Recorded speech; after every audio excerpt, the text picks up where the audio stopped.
Tiga pendekar pedang bersaudara yang terdiri dari Shen, Long, dan Liang berniat merantau ke kota untuk mengejar cita-cita menjadi pejabat negara kecuali Liang. Sebagai anak bungsu, Liang yang berhati lembut memilih berkelana, lalu kembali ke gurunya untuk menghabiskan sisa hidupnya merawat sang guru yang tinggal tak begitu jauh dari kota.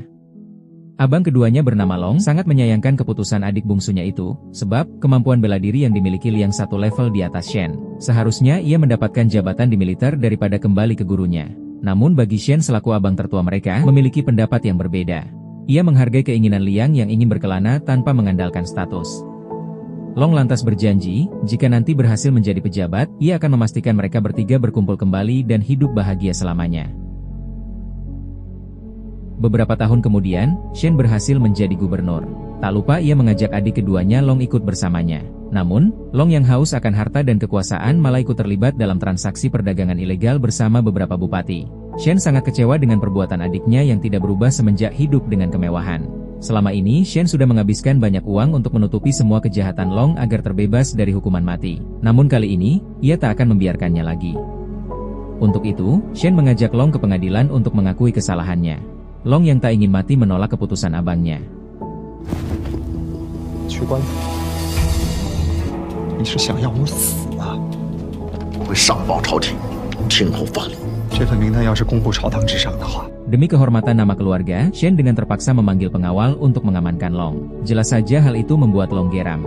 Ia tak menyangka abangnya tega membiarkannya dihukum mati tanpa memberitahu adik bungsu mereka. Alasan Shen melakukan itu karena ia tak ingin Lian mengetahui kejahatan yang dilakukan Long.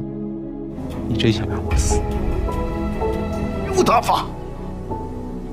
沈爷，我是你兄弟，现在不是了。家历代祖宗的清誉，岂容你辱我？这是你选的。 Tanpa diduga, Long yang sakit hati malah menghabisi abangnya demi menyelamatkan dirinya sendiri dan menjadikan Shen sebagai kambing hitam atas perbuatannya. Kejadian tersebut disaksikan oleh putri sematawayang Shen yang bernama Ling Er.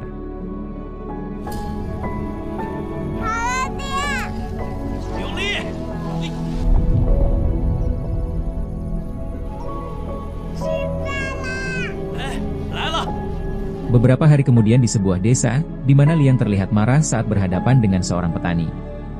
Dilihat dari penampilannya, petani tersebut bukanlah orang biasa. Tak ingin nyawa keluarganya dalam bahaya, si petani meminta anak-anaknya pulang lebih dulu. Dan, tiba-tiba,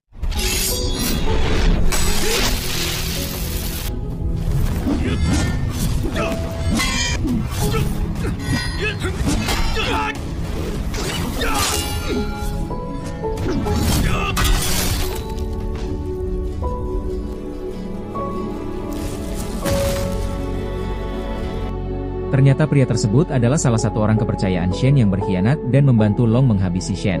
Itulah rumor yang tersebar tentang kematian abangnya.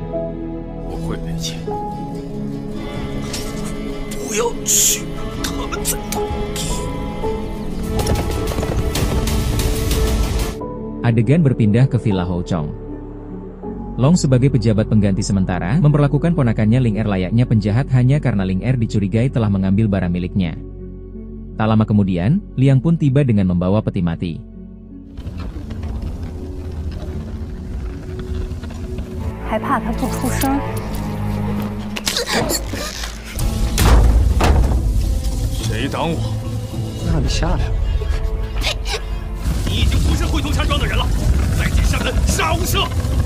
Dan, adegan baku hantam kembali terjadi.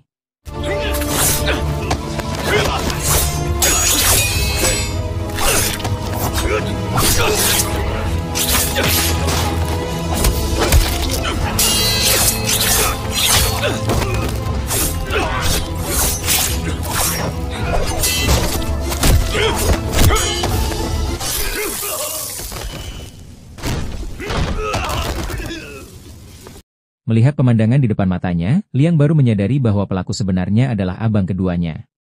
Tanpa rasa bersalah, Long menyalahkan Shenlah yang membuatnya seperti ini. Bahkan setelah kepergian Shen, putrinya juga membuat masalah. Melihat kelakuan abangnya, emosi Liang memuncak.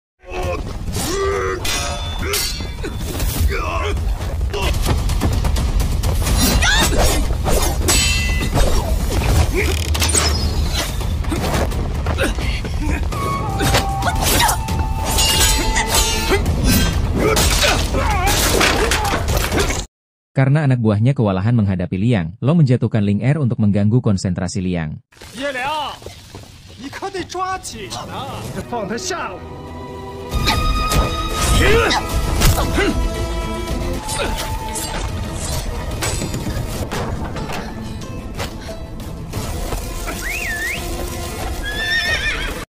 Setelah kepergian Liang, Long menjadikan Liang sebagai buronan. Ia menyebarkan fitnah kalau Liang telah membunuh ketua Shen dan menculik putrinya.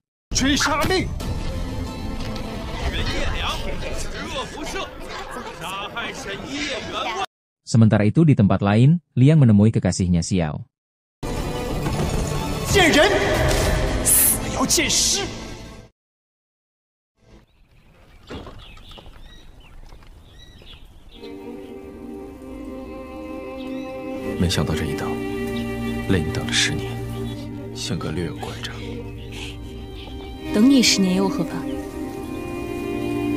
Di sana, Liang mencoba menanyai ponakannya barang apa yang Ling Er curi sehingga Long menghukumnya seperti itu. Akan tetapi, Ling Er yang masih trauma hanya menangis. Liang pun tak memaksanya bicara. Ia kemudian meminta tolong pada Xiao mengantarkan Ling Er ke tabib untuk menghindari kecurigaan para pemburu utusan Long. Xiao dengan senang hati memenuhi permintaan Liang membawa Ling Er ke tabib. Sayangnya rencananya tersebut sudah diperkirakan oleh Long. Ia dan kekasihnya yang bernama Yuan memeriksa semua balai pengobatan.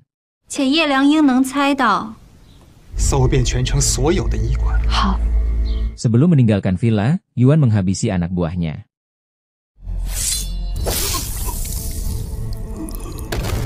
Tak lama kemudian, Long tiba di kediaman seorang tabib yang tak jauh dari villa milik Xiao. Tabib yang kaget dengan kunjungan seorang pejabat diktator secara spontan berkata kalau dirinya tak mengobati siapapun.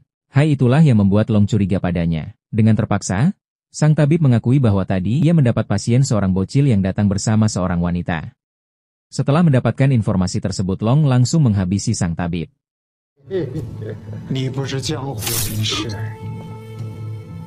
Kabar kematian tabib akhirnya sampai ke villa Xiao. Xiao segera meminta Liang pergi dari sana bersama Ling Er sementara dirinya akan mengalihkan Long yang sedang menuju ke kediamannya. Dan benar saja, Long bersama pasukannya tiba di sana.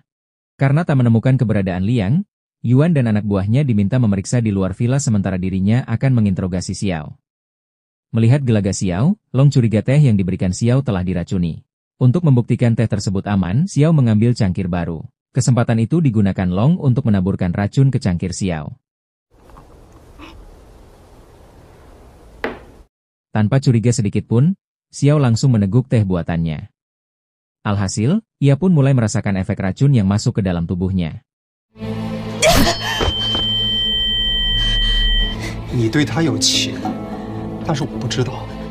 Ia diseret ke tengah kota dalam posisi terikat. Long berkata, inilah contoh bagi pengkhianat yang berani bersekongkol dengan buronan. Ketika Xiao akan dieksekusi, Liang tiba-tiba muncul.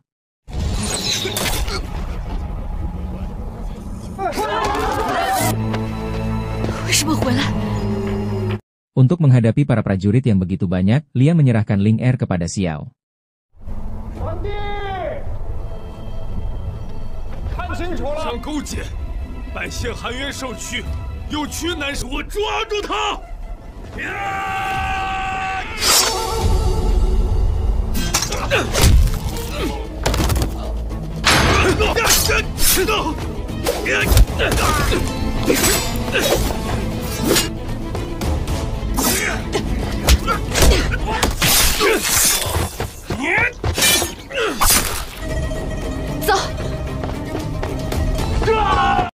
Yuan yang baru saja tiba, segera melakukan pengejaran terhadap Xiao.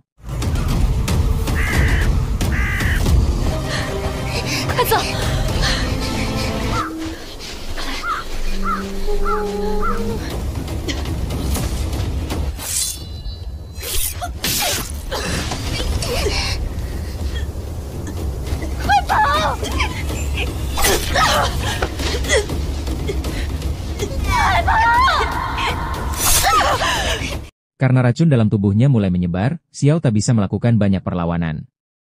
Ketika Yuan akan menghabisi Ling Er, Liang tiba tepat waktu menyelamatkannya. Sayangnya, nyawa kekasihnya tak bisa diselamatkan lagi. Sebagai pendekar sejati, Liang tak pernah membunuh wanita. Namun kali ini, ia terpaksa akan melakukannya untuk pertama kalinya.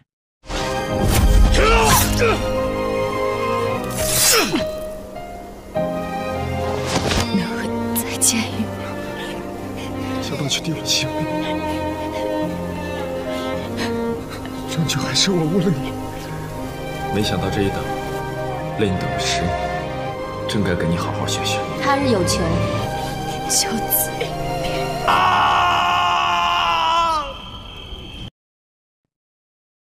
Kini kedua kakak beradik itu harus berduka atas kehilangan pasangan mereka masing-masing.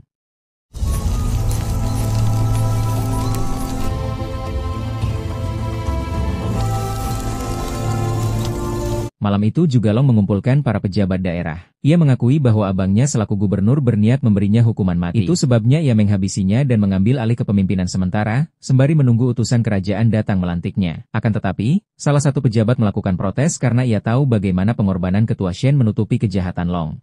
Akibat ucapannya itu, Long langsung menghabisinya saat itu juga karena dianggap bersekongkol dengan buronan. 我也不是睁眼瞎。这份名单如果泄露的话， 你们有关系？你胡说八道！龙庄主把李富顺杀了，该如何跟上面的大人交代。 Keesokan harinya, ia membuat sayembara bagi siapa saja yang berhasil menghabisi Liang dan Ling Er dan membawa mayatnya sebagai bukti, akan mendapatkan hadiah 1000 keping emas.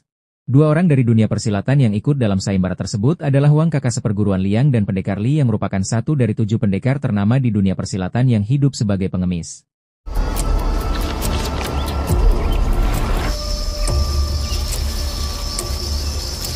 Adegan berpindah ke sebuah kedai di mana Liang merasa ada sesuatu yang tak beres dengan tempat tersebut. 我渴了。哎呦，小丫头脸这么红。你们这儿有什么茶？小孩子喝不了茶。 Sesuai dugaannya, si pelayan benar-benar tak mengetahui jenis teh yang disediakan di kedai tersebut. Dan ternyata, pemilik kedai yang asli telah mereka habisi sesaat sebelum Liang tiba. 汇通山庄的人员到齐了吧？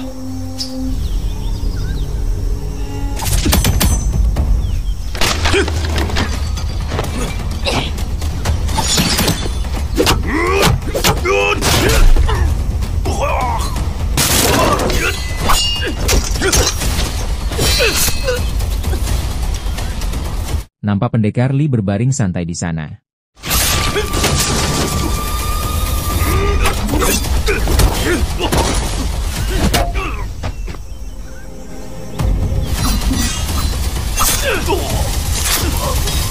Saat Liang akan meninggalkan tempat tersebut, Li segera menghentikannya. Alasan ia mengincar Liang bukan karena hadiah yang ditawarkan oleh Long melainkan balas budi kepada Long yang pernah menyelamatkan ayahnya.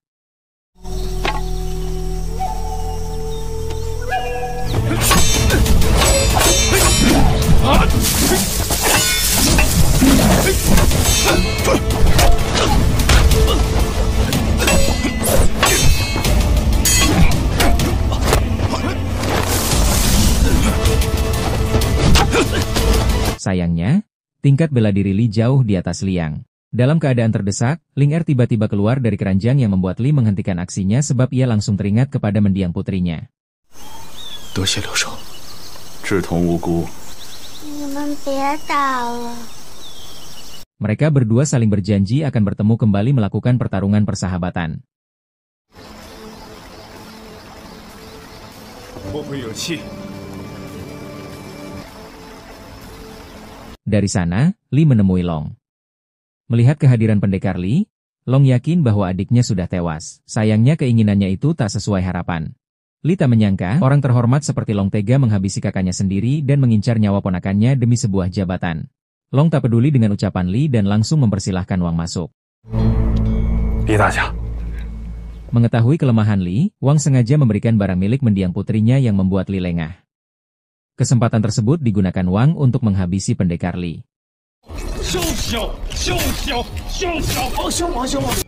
他都杀不了叶良。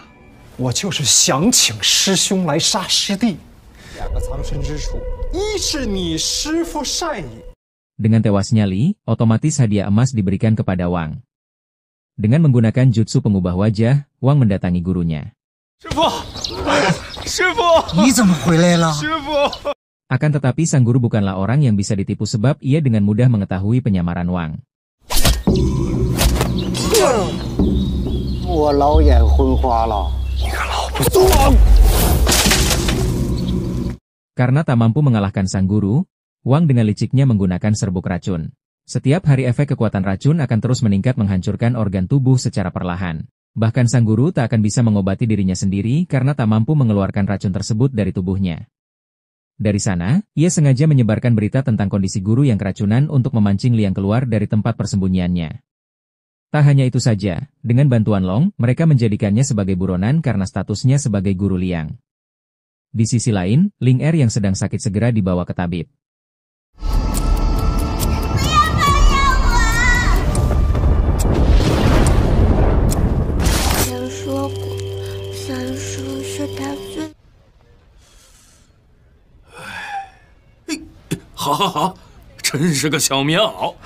Sepulangnya dari sana, tanpa sengaja Liang melihat pengumuman yang dipasang oleh anak buah Long. Tanpa pikir panjang lagi, ia bergegas mengunjungi sang guru yang terlihat baik-baik saja. 师傅，你没事吧？ 怎么？ Liang lantas menjelaskan bahwa gurunya sekarang menjadi buronan. Akan tetapi sang guru terlihat santai dan tak mempedulikan rumor tersebut. Ia hanya berkata bahwa saat ini Wang sedang mengincar nyawanya. Mendengar itu, Liang terkejut. Namun sang guru langsung menyuruh Liang memasak dan meminta Ling Er menemaninya. Akan tetapi Ling Er ingin membantu pamannya di dapur.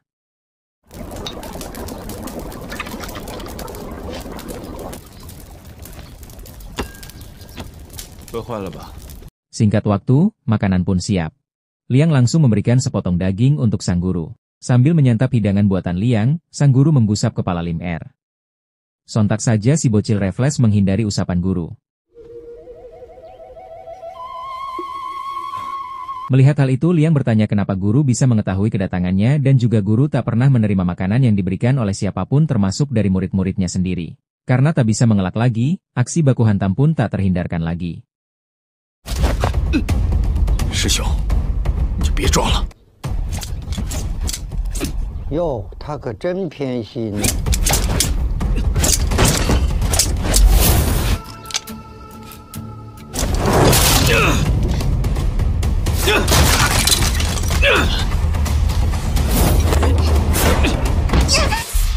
你们俩怎么都喜欢扇人脸？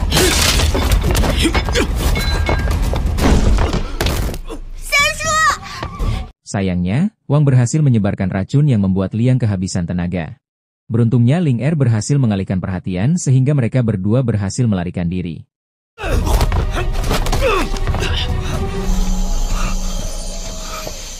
Namun, Wang berhasil menemukannya. Ketika Liang dalam keadaan terpojok, Wang menawarkan kesepakatan akan melepaskan mereka berdua jika Liang bersedia menyerahkan pedang pemberian guru. Meskipun ragu, Liang terpaksa memberikan pedang tersebut.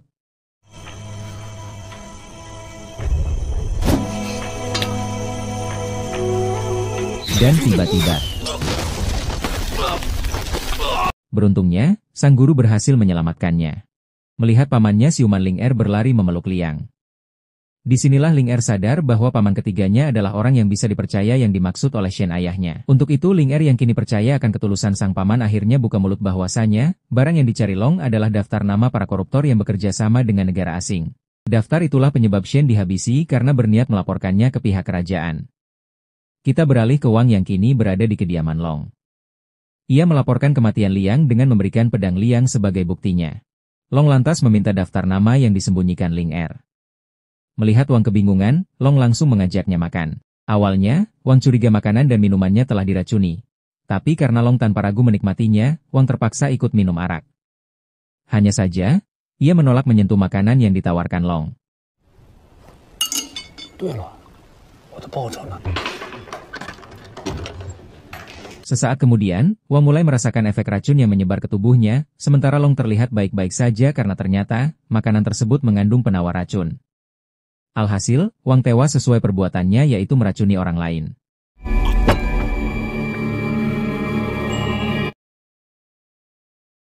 Kembali ke Liang di mana sang guru berusaha mengerahkan segala kemampuannya untuk mengeluarkan racun dari tubuh Ling Er dan Liang yang mengakibatkan kondisi sang guru semakin kritis. Namun, ia menyembunyikan hal itu dari murid kesayangannya. Merasa hidupnya tak akan lama lagi, guru menyerahkan jurus pamungkasnya kepada Liang untuk menghadapi Wang dan Long.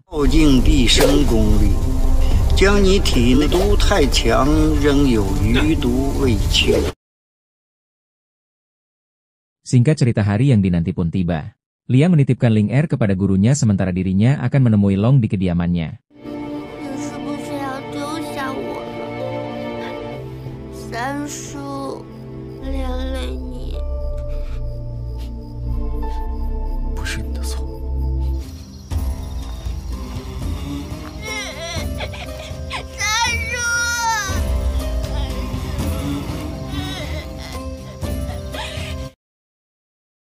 Adegan berpindah ke Long di mana Long sedang menyambut kehadiran utusan raja yang akan melantiknya. Utusan tersebut ternyata bersekutu dengan Long dan termasuk dalam daftar koruptor. Tanpa basa-basi, ia langsung menanyakan tentang Liang. Dengan penuh percaya diri, Long berkata untuk tidak mengkafirkan hal itu karena ia telah menghabisi adik dan ponakannya. Namun si utusan raja tak mau percaya begitu saja. Ia meminta Long menyerahkan daftar namanya. Ia mengancam akan membatalkan pelantikan Long jika permintaannya tidak terpenuhi. Dalam keadaan tertekan, ia malah mendapat berita di mana Liang sudah berada di sana. Ia meminta pelayan memberikan teh kualitas terbaik untuk si pejabat kerajaan.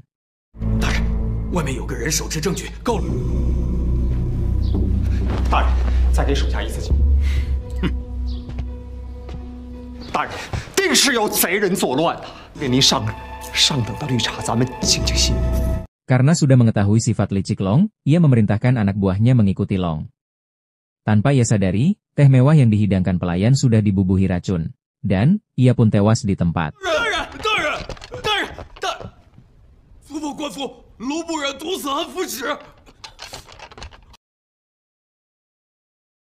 Kembali ke Liang. Ia memperingatkan barang yang diinginkan Long.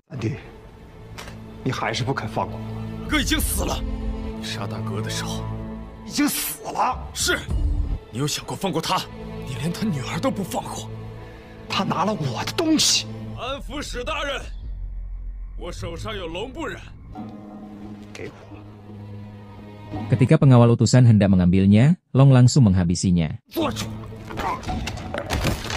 Dan, pertarungan kakak beradik pun terjadi.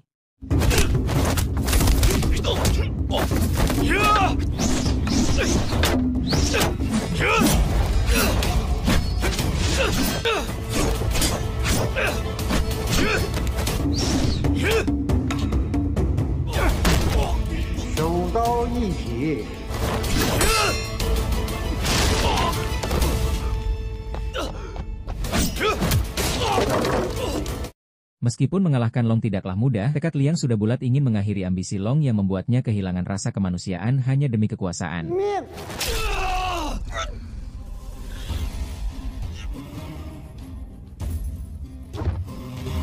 Kini, Liang tak lagi menganggapnya seorang kakak dan memutuskan hubungan persaudaraan mereka. Dalam keadaan sekarat, Long mengingat kembali kenangan indahnya bersama dua saudaranya.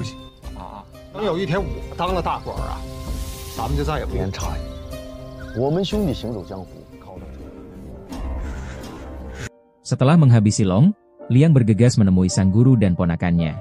Sayangnya, ia terlambat beberapa menit lalu. Sang guru tak bisa lagi melawan racun yang menggerogoti tubuhnya akibat seluruh tenaganya telah dipertaruhkan untuk menyelamatkan Ling Er dan Liang.